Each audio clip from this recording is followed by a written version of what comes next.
Picture this. You're walking through the kitchen, lost in thought, and suddenly, you accidentally step on a fluffy tail? Or maybe you shooed your cat off your keyboard a little too harshly during an important Zoom call? In that moment, your cat looks at you as if you have betrayed everything sacred in this world.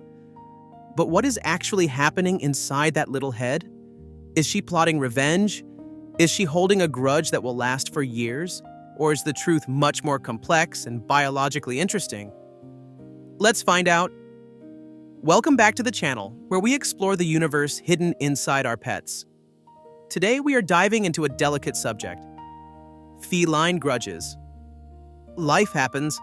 Stress, rushing around, clumsy moments. We are humans. We aren't perfect. But how do cats interpret our bad days or mistakes? It's important to understand one thing. To a cat, you aren't just a food dispenser. You are their safe base. And when that base becomes a source of a threat, even for a split second, it is a major stress test for the animal. Today we'll break down how to tell the difference between a cat that's offended and one that's sick, why cats aren't actually capable of revenge in the human sense, and how to properly apologize in their language to bring peace back to your home. Let's start with the fundamental question. Do cats actually get offended like we do? We humans love to project our emotions onto our pets. We call this anthropomorphism. We tend to think that if a cat pees in a shoe after an argument, it's a calculated act of vendetta. But science offers us some comfort here. Cats do not have a highly developed prefrontal cortex, the part of the brain responsible for complex planning and long-term social strategies like revenge. Your cat isn't sitting under the chair thinking, "Aha, you didn't give me pâté at 8 a.m., so I will destroy your new sneakers." What we call a grudge is, in feline terms, a reaction to stress and a loss of security. A cat doesn't moralize your actions.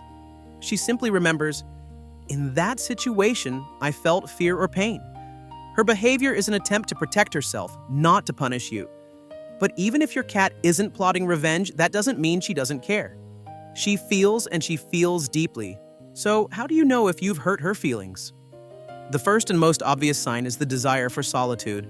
If your cat vanishes into thin air after a loud noise or an unpleasant grooming session, don't take it as a personal boycott. In the wild, a frightened or injured animal is vulnerable. Instinct dictates, hide, become invisible until the threat passes. When a cat retreats under the bathtub or behind the wardrobe, she is trying to lower her cortisol levels, the stress hormone. She needs to hit the reset button on her nervous system in a safe zone. The biggest mistake people make here is trying to drag the cat out to apologize and cuddle. To a cat, this looks like, the source of the threat is pursuing me even into my sanctuary. Give her time.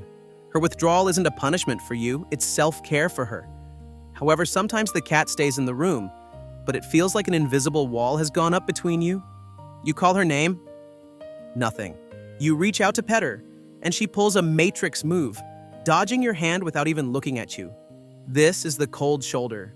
A cat that feels unfairly treated, or one whose tail was just stepped on, temporarily labels you as an unpredictable object.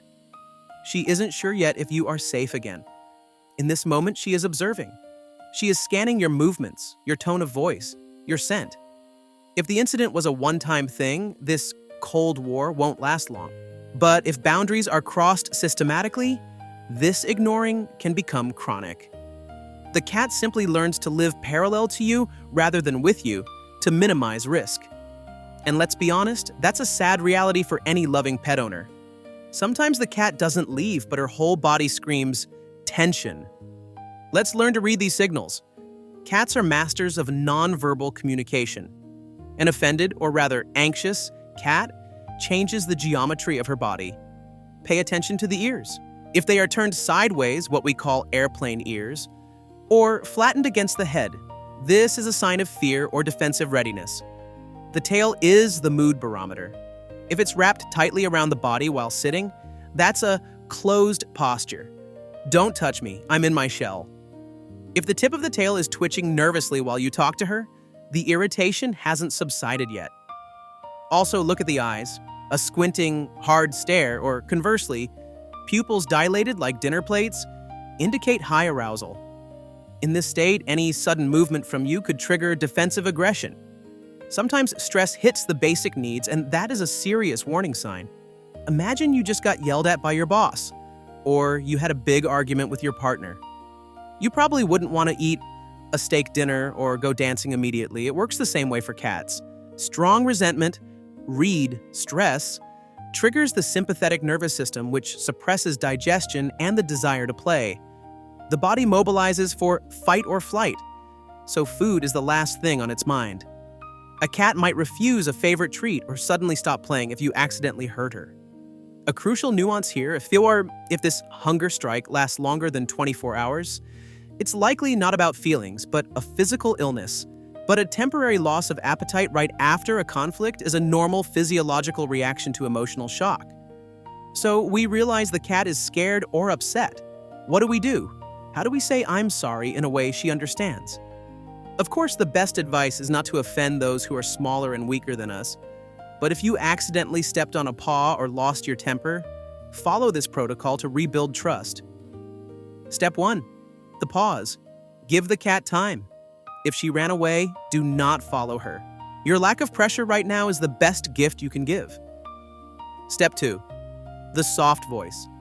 Cats are excellent at reading tone. Sit down on the floor to make yourself visually smaller. Don't look her directly in the eyes. That's a challenge. And speak to her in a quiet, gentle voice. Blink slowly. In cat language, the slow blink means, "I am not dangerous and I love you." Step 3. Positive reinforcement. After some time, offer a treat or a favorite toy. This helps overwrite the negative association, owner equals pain. With a positive one, owner equals snacks and fun. In closing, I want to say something important. Cats are surprisingly forgiving. Evolution made them pragmatists. It is not energy efficient to hold a long feud with the being who feeds and protects them. If your relationship is built on love, one accidental offense won't break that bond. Your cat will forgive the stepped-on tail or the nasty-tasting medicine because her attachment to you is stronger than temporary stress. But remember, trust is a resource that can be depleted. Be sensitive to your little companions, respect their personal space, and your home will always be filled with grateful purring. If this video helped you better understand your fluffy friend, please support us with a like.